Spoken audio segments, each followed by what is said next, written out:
प्यारे बच्चों good morning. कक्षा 8 विज्ञान विषय चैप्टर 13 ध्वनि पाठ से आज 2 प्रश्न करेंगे। पहला प्रश्न है ध्वनि प्रदूषण को कम करने के उपाय। कल हमने ध्वनि प्रदूषण किसे कहते हैं और ध्वनि प्रदूषण की क्या क्या हानियां हैं, हमारे स्वास्थ्य संबंधी हानियां ये पढ़ी थी।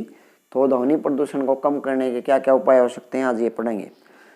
पहला भाई वायुयान, जो हवाई जहाज हैं उनके इंजन होते हैं, उनमें साइलेंसर लगाया जा सकता है। वायुयान, वाहनों, औद्योगिक मशीनों आदि में साइलेंसर लगाकर, जैसे बाइक में होता है ना, बाइक में होता है, कार में होता है साइलेंसर, तो ये ध्वनि को कम करता है। इंजन से जो ध्वनि होती है उसको कम निकलने देता है। दूसरा है वाहन के हॉर्न का कम से कम उपयोग करके। तीसरा टीवी तथा संगीत उपकरणों जैसे डीजे वगैरह की जो ध्वनि प्रबलता कम करके ध्वनि प्रदूषण को कम किया जा सकता है। चौथा है जो सड़कों के किनारे पेड़ लगाकर, ताकि जो उस पर चलने वाले वाहनों का जो शोर है, ध्वनि है, वो दूर तक न फैले, पेड़ उसको रोकते हैं।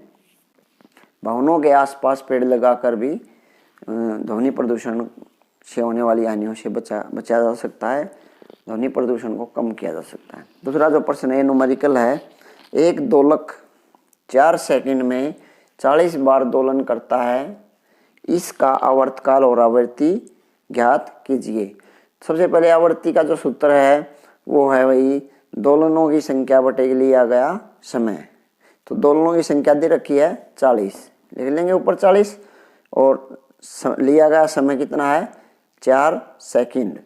4 सेकंड से डिवाइड कर देंगे, काट देंगे 10, तो 10 क्या आया, आवृत्ति आया। HZ से, क्योंकि आवृत्ति का जो है सही मात्रक है, स्टैंडर्ड इंटरनेशनल जो मात्रक है, इसका यूनिट है वो हर्ट्ज है। HZ से उसको डिनोट करते हैं, उसका प्रतीक है HZ।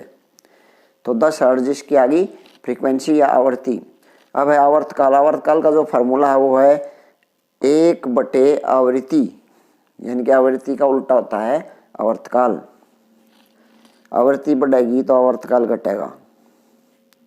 तो इसमें क्या करेंगे, 1 आवृत्ति कितनी आई हमारी 10 हर्ट्ज।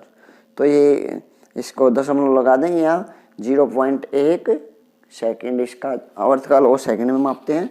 इसका उत्तर आ जाएगा 0.1 सेकंड। और पहला उत्तर इसका है आवृत्तिता आएगी 10 हर्ट्ज, आवर्तकाल आ गया 0.1 सेकंड। तो ये दोनों प्रश्न अच्छे से लर्न करने, अपनी फ्रेंड नोट में लिखने हैं। धन्यवाद।